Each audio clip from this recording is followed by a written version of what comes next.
I never thought my wedding would be the thing that shattered whatever fragile illusion I had about my family. I always knew there was a distance, an invisible line I couldn't cross no matter how hard I tried. But when my parents offered to pay for the entire thing, $150,000, no strings attached, they made it sound like a gift, a gesture of love. For the first time in 29 years, I felt like maybe, just maybe, I was finally accepted.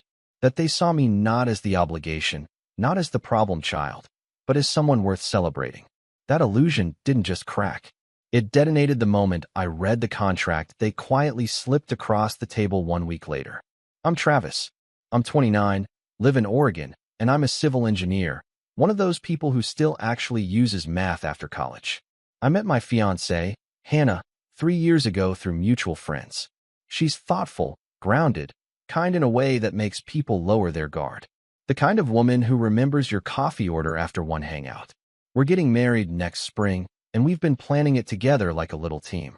It's been the one thing in my life lately that's felt safe, pure. But I should back up a little and explain where all of this began, because the wedding wasn't the first time my parents twisted love into leverage. It was just the first time I almost believed it wasn't a trap. Growing up, I always felt like the spare in my own family. My older brother, Ethan, was the golden child, varsity everything, honor roll, charming to a fault. I was the quiet one. I liked building things, sketching out bridges and skyscrapers in a notebook while my parents raved about Ethan's latest debate win or soccer trophy. I was never rebellious. I didn't sneak out or cause trouble. But I learned early on that in our household, attention was currency, and I wasn't holding the right kind. My mom, Diane, has a way of smiling at you like she's doing you a favor by acknowledging your presence. She's one of those suburban matriarchs who dresses like she's attending a charity brunch even when she's just going to the grocery store. My dad, Gary, is quieter, more reserved, but every bit as complicit. He's the kind of man who stays silent while the emotional damage happens right next to him, and then acts confused when you finally say you're hurt. I used to think he was just trying to keep the peace. Now I think he just didn't want to pick sides. Ethan could do no wrong, and I could do no right, even when I was trying my hardest. Every family vacation, every dinner table conversation, every Christmas morning, it all revolved around what Ethan was doing, what Ethan needed. When I got accepted into my college's engineering program with a partial scholarship, my mom's response wasn't congratulations. It was, well, thank goodness Ethan didn't choose that school. You would have been in his shadow again. I remember laughing like it was a joke, even though it burned. Still, I didn't grow up angry. I grew up resigned. I told myself I didn't need their validation. I told myself I was fine. And for the most part, I was, until we got engaged. When I proposed to Hannah last year, we kept it simple. Just the two of us, on a foggy coastal cliff, no social media blast, no audience. It was perfect. Her family was thrilled. Her mom cried on the phone, and her dad offered to help us build a little ceremony platform himself. My parents, well, they said congratulations, and then immediately asked when the wedding would be. Not if they could help. Not if we were planning something small or big. Just, so when's the date? It was like they were mentally slotting it into their calendar like a dentist appointment.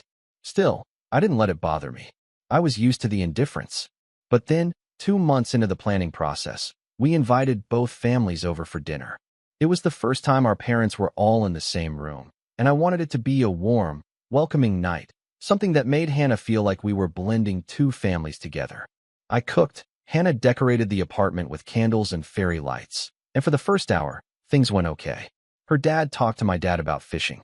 Her mom and my mom bonded over centerpiece ideas. It was civil. And then, out of nowhere, Diane cleared her throat, lifted her wine glass, and said, well, Gary and I have decided we'd like to cover the wedding. Everything. No limits. You kids deserve a magical day. The room went quiet. Hannah blinked. Wait, really? My mom nodded, smiling like she was presenting an award. Really? We've talked about it, and we want to give you the kind of wedding you'll remember forever. I should have known something was off right then. But I was caught in the moment, swept up in this bizarre fantasy where my parents were suddenly generous, thoughtful, loving. I thanked them. I even got emotional, which is rare for me. I remember thinking, is this how Ethan always felt? Like he didn't have to earn it? Like love just showed up one day with no catch? We toasted. My dad nodded quietly in agreement, and Ethan, who had shown up late, just clapped me on the shoulder and said, "Must be nice." That comment stuck with me for a while, but I brushed it off. I assumed he was just being flippant, like always. I didn't realize yet that he already knew something I didn't. For the next few weeks, it actually felt good. My mom started calling more, asking about venues and florists, and I let myself believe the spell. I even told Hannah I felt like my parents were finally trying, that maybe they wanted to be involved in something important to me. We started touring venues outside of Portland. We found a perfect place on the coast, weathered wood, ocean view, wildflowers along the path. Pricey, but not outrageous. And since my parents had insisted they were covering it, we moved forward. And then, about a week after we put down the deposit, which I paid out of my savings, intending to be reimbursed, my mom asked if we could swing by the house for lunch. When we got there, it was just her and my dad, sitting at the patio table with a manila folder in front of them like it was a real estate deal. There were glasses of lemonade, homemade quiche. It looked innocent enough.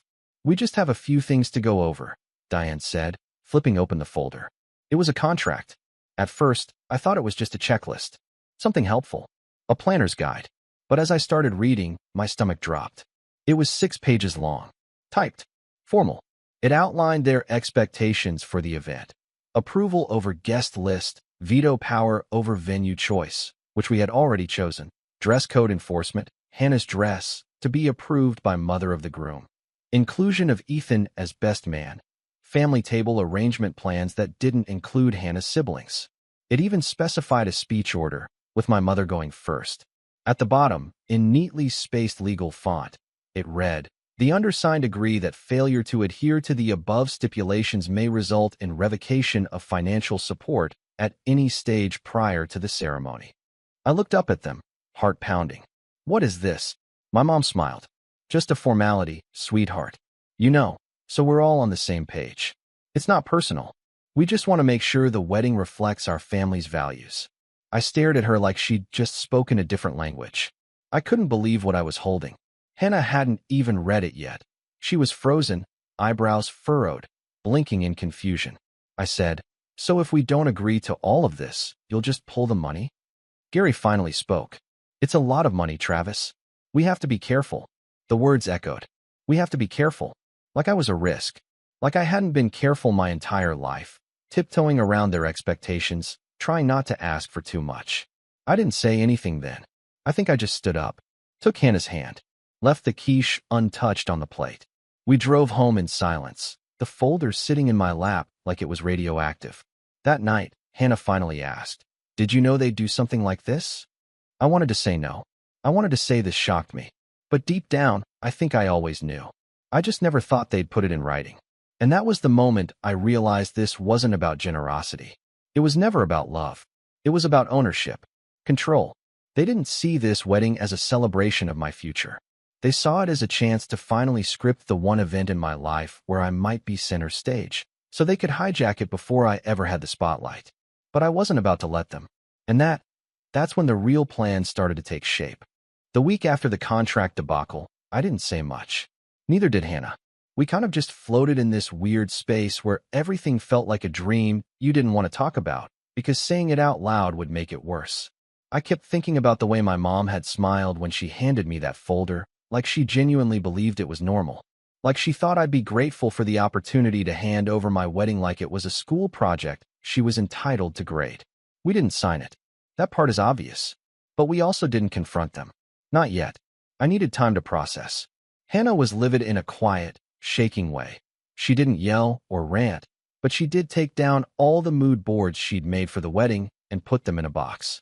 When I asked why, she just said, "I need to know what we're actually allowed to dream about before I plan anything else." That one hurt. For a brief moment, I almost caved.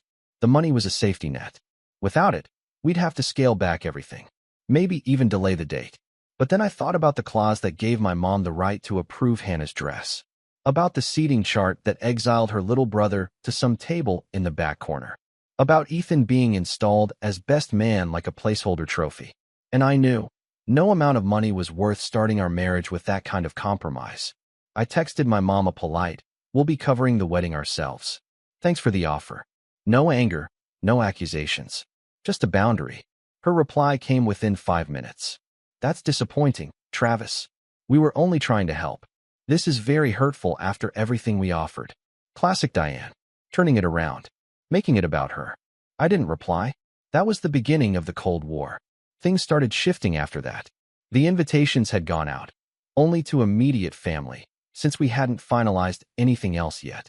Hannah and I were still figuring out the budget, scaling down the guest list, looking at local vendors instead of the coastal venue. It was frustrating, but also kind of freeing. We could breathe again, make decisions without waiting for a signature of approval. But then I noticed the passive-aggressive texts. My mom would send Hannah links to wedding dresses with comments like, "This one's much more appropriate for your figure," or "This brand is more classy, don't you think?" Always with a little smiley face at the end. Hannah stopped replying after the third one. Then came the phone calls to my aunt, my mom's sister, where she'd conveniently forget to hang up the phone and leave voicemails of her chatting with friends. I know, because one of those voicemails ended up in my inbox with her laughing, saying, "Well, Travis is just being difficult. He's always been so sensitive. Maybe he's embarrassed that we offered so much." I played it on speaker for Hannah. She didn't say anything for a full minute. Then she said, "Your mom hates me." And she was right. That realization hit harder than I expected. Not just because of what it meant for the wedding, but because it meant this wasn't about me anymore. It never really was. My mom saw Hannah as a threat. Someone she couldn't control. Someone who wouldn't play along. And then Ethan started showing up. At first, it was subtle. A random visit to catch up. A quick drop-in while he was in the neighborhood. But then I noticed he always brought up the wedding. Every time. "So, you guys figured out what you're doing now that you bailed on mom and dad? Or, you sure you don't want to just let them help? You know mom lives for this stuff. It's her thing. You're kind of ruining it for her." I'd just brush it off. Laugh. Change the subject. But he kept pushing. I didn't realize at the time that he was gathering information. Then one night, I caught him slipping into our apartment building. I'd come home late from a site inspection. My shift had run long. And as I pulled into the parking lot, I saw Ethan heading upstairs with a bottle of wine and 2 pizza boxes. I assumed maybe he was visiting another tenant. He had a couple friends who lived nearby. But when I got to my door, there was laughter coming from inside. My door. I stepped in, and there he was, sitting on our couch, feet up, glass of wine in hand. And Hannah, looking visibly uncomfortable, but trying to be polite.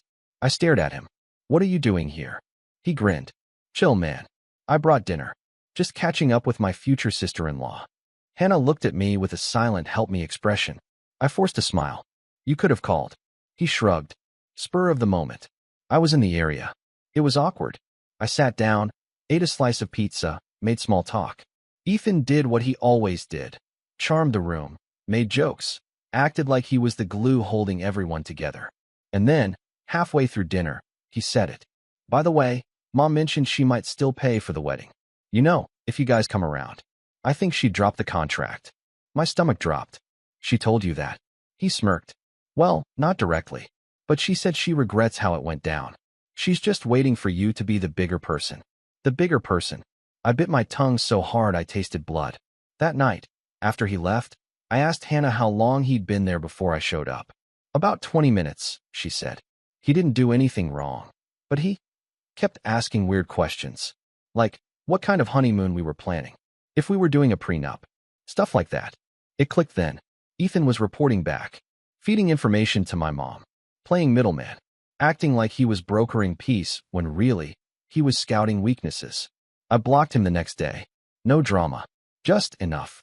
But that wasn't the breaking point. That came 2 weeks later. We were finalizing the new venue. A small vineyard just outside of town. Affordable, beautiful, and perfect for the scaled-back ceremony we'd come to love. It was an oceanfront, but it felt like us. We were picking out chairs when Hannah's phone buzzed. She looked at the screen and went pale. "It's your mom," she said. "She just posted something." I took the phone, opened Instagram. There it was. A full post. Professionally shot photos of a wedding table setup. Elegant, gold-trimmed menus. Huge floral centerpieces. Captioned, "Excited to begin planning Travis and Hannah's big day? Can't wait to celebrate with all our loved ones next month. Hashtag mother of the groom, hashtag wedding plans." Next month. We hadn't even set a final date yet. The comments were pouring in. "Can't wait. So happy for them. Your son is so lucky to have a mom like you. Beautiful taste, Diane. Is this the actual venue? My mom had posted fake wedding photos and announced a wedding date we hadn't approved. I called her. She didn't answer. I called again. She picked up on the third ring. Hi, honey. Did you see the post? Yeah, I said, trying to stay calm. What is that? She laughed. Just a little something to get people excited. It's not set in stone. We haven't even chosen the date yet. Well, I figured I'd help move things along. You've been dragging your feet, and people keep asking me when the wedding is. It's embarrassing not to have an answer. I was speechless. She continued. Besides, that's the venue I would have chosen. So elegant. Don't you think it fits our family's image better? Our family's image. I felt something in my chest snap. This isn't your wedding, I said. You're not planning anything. There was a pause. Then she said, Travis, you're being very difficult. Maybe you're not ready to get married if you're this defensive. I hung up, not out of anger, out of finality. But it wasn't over. That same night, my dad emailed me. An actual email. Subject line, clarification on family contributions. Inside was a PDF, again, professionally formatted.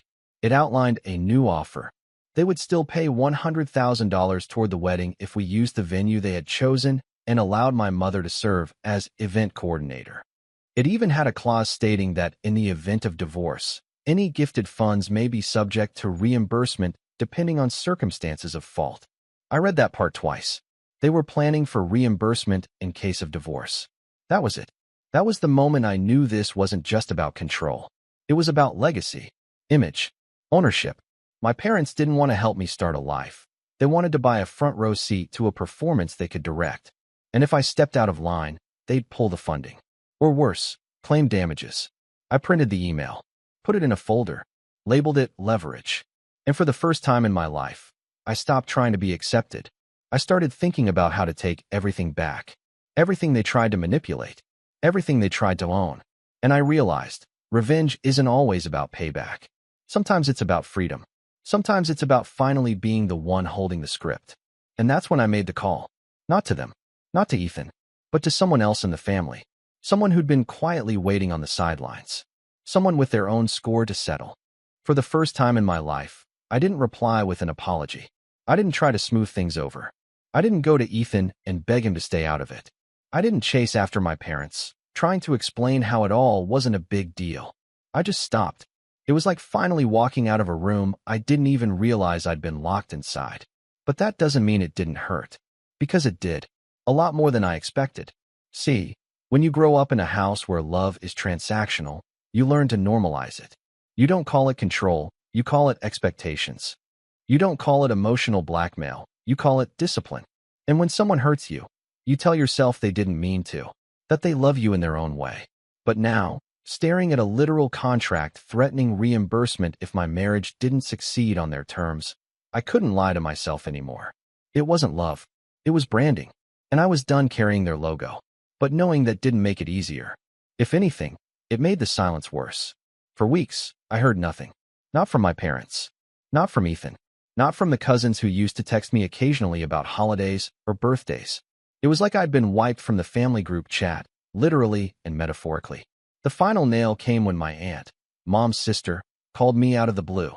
Travis, she said, after some hesitant small talk.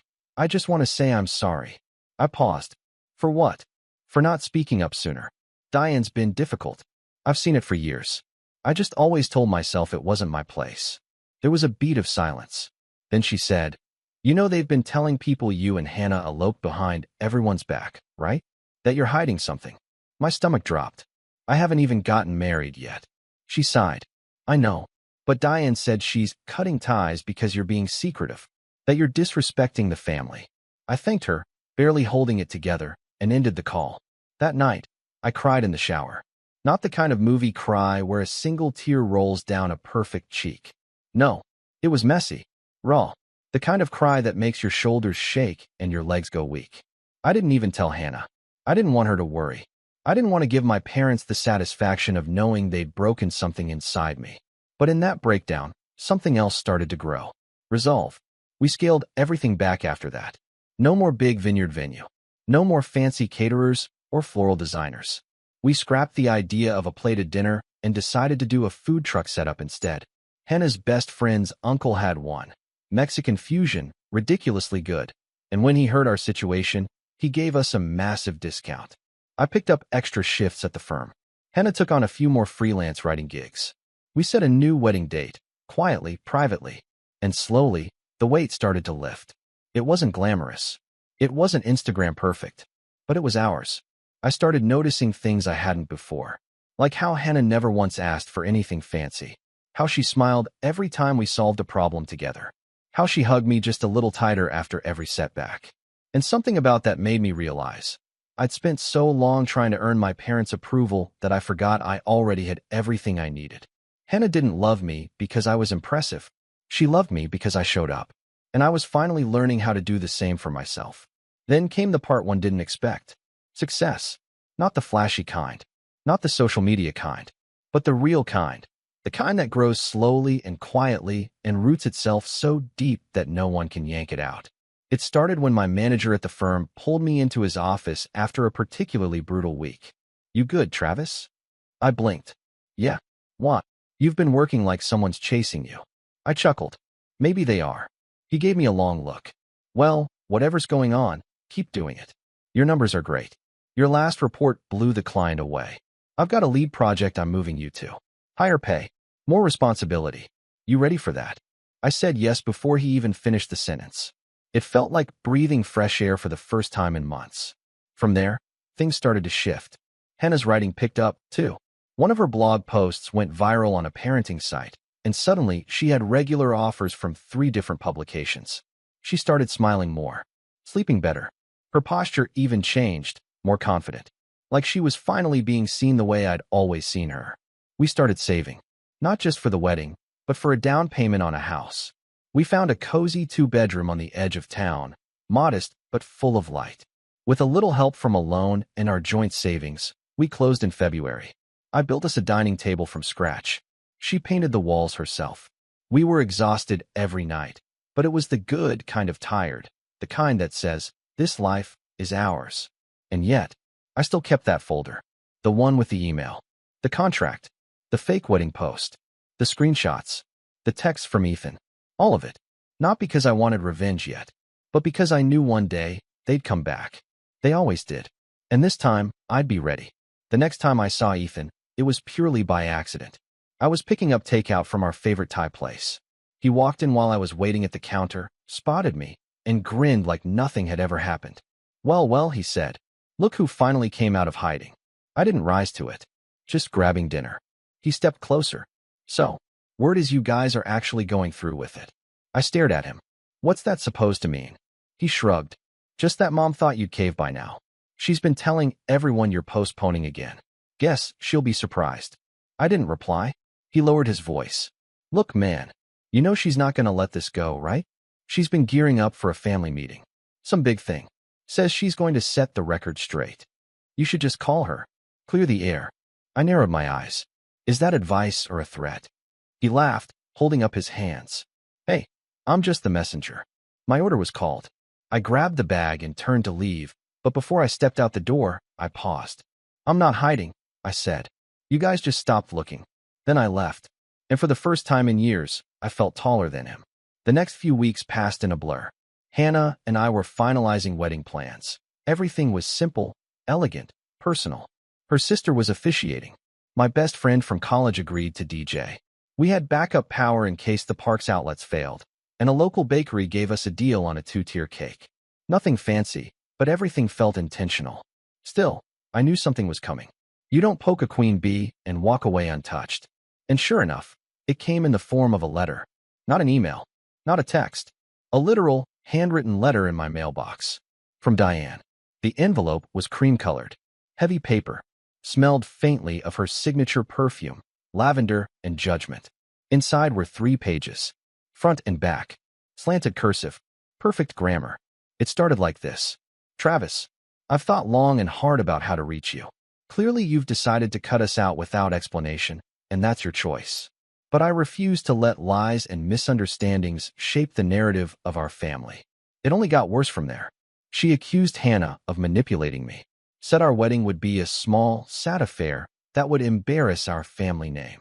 She implied that we were squandering the opportunity to build something elegant and lasting. She even included a list of approved guests she expected to be invited. At the bottom, she wrote, "We'll be hosting a family gathering on the 5th to address this face-to-face. I trust you'll have the decency to attend. No RSVP, no option, just an expectation." That was the moment something shifted again. Not anger, not sadness, clarity. Because this wasn't a family anymore. This was a PR machine, and I was just another asset they couldn't control. But unlike before, I wasn't powerless. I had documentation. I had truth. I had my own platform now, people who knew me, respected me, believed me. And I had something they'd never understand. Peace. Real, earned peace. And that was dangerous to them. Because for people like Diane and Ethan, peace isn't real unless they orchestrate it. So I didn't go to their family gathering. I didn't respond to the letter. I didn't explain myself. Instead, I made another call. This time to my aunt. The one who had apologized. The one who had quietly drifted from Diane's side and started asking real questions. "Travis," she said, "you don't know how many people are quietly cheering you on." And when she said that, I realized, they're not just watching. They're waiting. Waiting for someone to stand up and show that you can walk away. That you can build something without the strings. That legacy isn't defined by who raised you, but by what you rise from. And I wasn't done rising yet. It's funny how much power you gain once you stop asking for permission. Once I let go of the idea that I owed my parents anything, love, loyalty, explanations, I saw everything differently. I saw them differently. And I saw myself for the first time as someone who didn't need their approval to feel whole. That shift didn't just change me emotionally. It gave me clarity. It made me strategic. Because if there's one thing Diane and Ethan never expected, it was for the quiet, overlooked son to turn into a threat. But before I tell you what I did, you need to understand something about my family. Reputation is everything. My mother runs her life like a public relations firm. Every holiday card is a photo shoot. Every conversation is a press release. Every family member is a brand ambassador for her curated narrative. And in that narrative, Diane is the flawless matriarch holding it all together. Elegant, generous, beloved. Ethan is her crown jewel. And I was always the afterthought. Until I became the scandal. The embarrassment. The defector. Once I rejected the contract and stepped away from the wedding circus, Diane's carefully built image started to show cracks. She couldn't just admit her younger son had walked away from her money and control, so she spun the story. She told relatives I was emotionally unstable, that Hannah was isolating me, that we were rushing into marriage without family support. And for a while, I stayed quiet. I let her talk. Let her spin her story to cousins, friends, church ladies, Facebook acquaintances. But while she was busy controlling the optics, I was building something real. And I was about to shine a light so bright, her whole narrative would burn. It started with the guest list. Hannah and I had decided to keep things small. Only people who genuinely supported us. But after that letter from my mother, I realized something important. There were others like me. People in the family who had always played along. Who had kept their heads down. Who had swallowed their frustrations with Diane and Ethan because it was easier than confronting the storm. Like my cousin Lena. Lena is 2 years older than me. We were close as kids, but she drifted away during high school. I always assumed she had just grown out of the family drama, or maybe just got too busy. But a few weeks after the elopement rumor spread, I got a message from her. "Hey Travis, I heard some things that didn't sit right with me. You free to talk?" We met for coffee. She showed up looking tired but sharp, like someone who'd had to grow up early.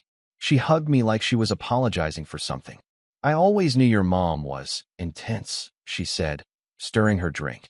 "But I didn't know it had gotten this bad." I nodded. "She's rewriting the story now?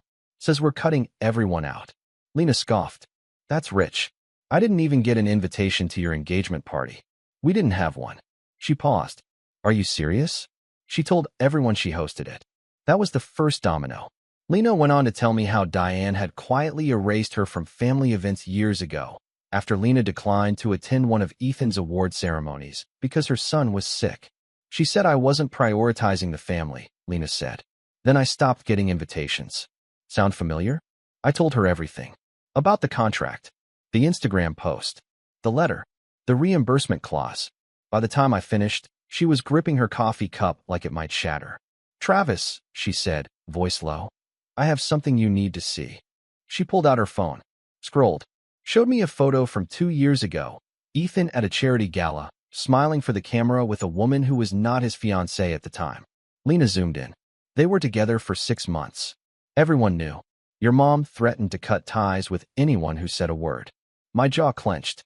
I remembered that time period. Ethan had gone quiet, said he was focusing on work. Diane said he was figuring things out. Turned out he was cheating, and the whole family had protected the secret. Lena looked me dead in the eye. You're not the first person she's tried to silence. You're just the first one who fought back. That's when the idea started forming. The next few weeks, I became someone else. Not the quiet son, not the black sheep, not even the hurt child looking for validation. I became deliberate. Every interaction, every conversation, I tracked it. I saved emails, screen-recorded voicemails, screenshot text messages from flying monkeys. I knew Diane was watching my every move through mutuals and distant cousins, so I started posting subtle clues, photos of me and Hannah smiling while painting our new home, captions like, "Building something from the ground up, together." I wasn't clapping back. I wasn't playing her game. I was subtly undermining it. People started reaching out. Second cousins, family friends, even an old neighbor who used to babysit me and knew Diane from church. They shared stories, screenshots, passive-aggressive messages, backhanded compliments. It all painted the same picture. A woman obsessed with control, now unraveling as that control slipped away. And then came the real opportunity. My parents were planning an anniversary party, 30 years. A big, glamorous affair. They'd already booked the venue. Ethan was going to give a speech. The whole extended family was invited. Except me. But Lena was. And so was Hannah's sister, who, funnily enough, had a mutual friend working at the event space. That's when I made my move. I started planning something of my own. It wasn't sabotage. I wasn't going to crash their party or embarrass them publicly. That would just validate their narrative, that I was unstable, vindictive, out of control. No, my revenge had to be clean, elegant, undeniable. I called a local journalist who ran a blog focused on family dynamics, generational trauma, and the concept of going no contact. She wasn't a huge name, but her blog had a dedicated following, and her stories often went viral when shared in the right circles. I pitched her a story, how I planned my wedding without my parents, and discovered their love was always conditional. She was intrigued. We met for an interview. I provided evidence, emails, messages, screenshots, copies of the contract. I told her she could anonymize names, but keep the details real. I didn't want sympathy. I wanted truth. The piece went live the week before their anniversary party. I didn't promote it. Didn't tag anyone. Didn't post a single link. But I knew how my mother operated.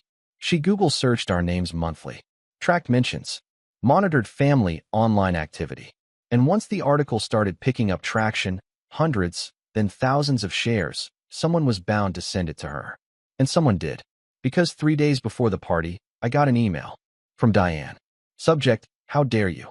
It was 3 paragraphs of seething rage.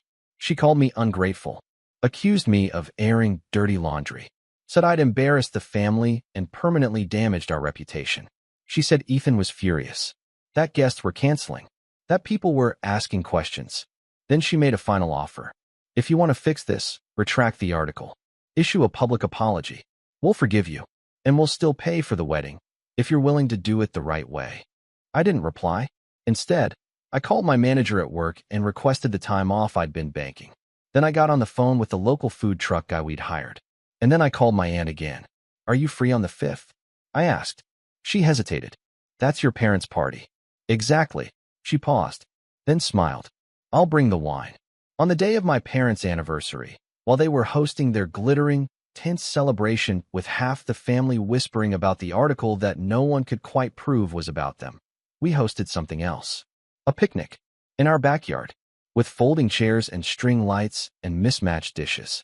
We invited everyone who'd ever felt like a second-class citizen at Diane's table. The people who'd been disinvited, talked down to, erased, and rewritten. Lena, her brother, 2 old family friends, even a cousin who hadn't spoken to our side in years because of a long-forgotten incident Diane refused to explain. And we celebrated. Not just our upcoming wedding, Not just our freedom, but each other. And the beginning of something new. A family built on truth. And that's when I realized the real revenge wasn't in destroying Diane's kingdom. It was in building my own, brick by brick, with no contract required. The thing about revenge is, if you do it right, it doesn't look like revenge at all. It looks like peace. It looks like a quiet life you built with your own hands. It looks like folding chairs on a warm spring evening, a string of lights swaying in the breeze, and the sound of real laughter. Not the rehearsed kind people use to keep up appearances, but the deep, unfiltered kind that leaves your cheeks sore. That's what our picnic felt like. That's what freedom felt like. And while Diane and Gary were posing for photos in a hotel ballroom across town, flanked by centerpieces the size of toddlers and forced smiles from guests who had read the article but were too polite to ask, I was watching my cousin's son chase a frisbee barefoot across our yard. That night wasn't just symbolic. It was a message, a new beginning. But the fallout? That was the part one didn't even have to orchestrate. It started the very next morning. Lena called me first. Your mom's party ended early, she said, a grin in her voice. And not because of the food. Apparently, about halfway through the dinner service, someone brought up the article at their table. Not in a confrontational way, more like curiosity. Did you see that story going around Facebook? Sounds a lot like the Johnson family, doesn't it? My mom turned red. My dad turned pale. Ethan tried to laugh it off. But then someone else mentioned it. And another. And suddenly Diane's perfectly choreographed gala was buzzing with whispers. Not about her 30 years of love with Gary, but about the anonymous son who exposed his parents' wedding sabotage and the contract that came with their love. Guests left early. The speech Ethan had planned was never delivered. The photographer packed up while Diane tried to get ahead of the rumors. But it was too late. The story was out. And even if no one said it to her face, she knew they knew. The damage was done. Over the next few days, I started getting emails. Not from my parents. They were radio silent. But from relatives. Some were apologies. Some were subtle admissions. Some were just stories. One came from my dad's cousin in Arizona, who hadn't spoken to us in over a decade. She said she read the article and cried. Said it reminded her of how she'd been iced out of a family wedding for asking too many questions about finances. Another came from a former friend of Diane's from her book club. You always seemed like such a sweet boy, she wrote. I'm sorry I didn't see what was happening sooner. Your story made me rethink a lot of things. But the message that hit the hardest came from my grandmother. My dad's mom. She was 84, mostly quiet during family events, and had never once taken a side in anything.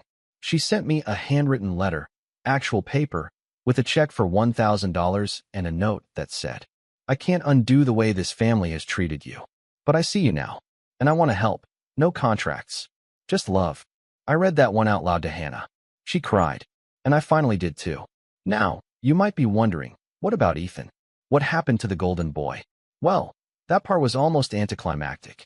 A month after the anniversary party debacle, word got around that his company, a mid-sized marketing firm, had read the article and pieced together the connection. Turns out, some of his clients didn't love the optics of being associated with a family scandal involving emotional manipulation and a wedding contract. One dropped them, then another. His boss put him on temporary leave. According to Lena, Diane tried to spin it as cancel culture.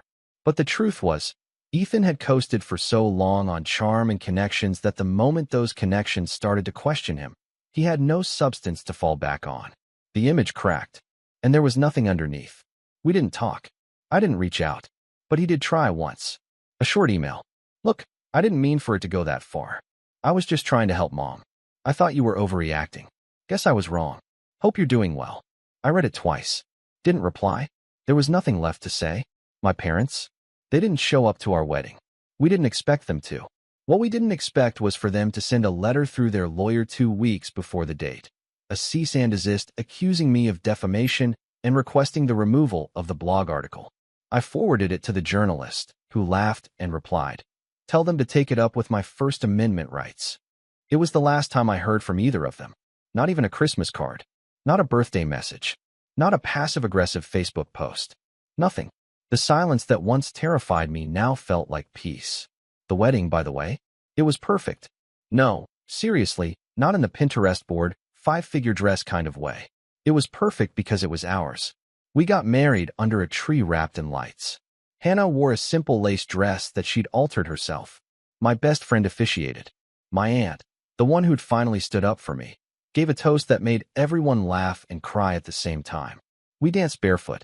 We had tacos and churros and sangria in mason jars. When it rained halfway through the night, no one ran. We pulled out umbrellas and kept dancing under the stars. And somewhere between the music and the speeches and the quiet hand squeezes from the people who truly loved us, I realized I didn't just survive my family's betrayal. I grew from it. They had tried to buy my loyalty. They tried to trade money for control. And when I said no, they tried to erase me. But in doing so, they showed me exactly who they were. And in walking away, I discovered exactly who I was. A year later, the blog post still floats around. Occasionally, someone will email me, a stranger, to say thank you, to tell me their story, to say they finally found the courage to cut ties with a parent who used money as a leash. I don't regret a single word of it. And if I ever do start to waver, I walk into our living room. I sit at the table I built with my own hands. And I look at the wedding photo we framed on the mantle. Hannah, me, and a yard full of real smiles. Not a single person in that picture is pretending. Not a single person is posing for someone else's approval. And that's when I remember. Love without conditions isn't a gift you wait for. It's one you build. Brick by brick. Day by day. Person by person. No contracts. No apologies. No strings attached. Just one simple truth. I don't need to be part of their family to have a real one of my own.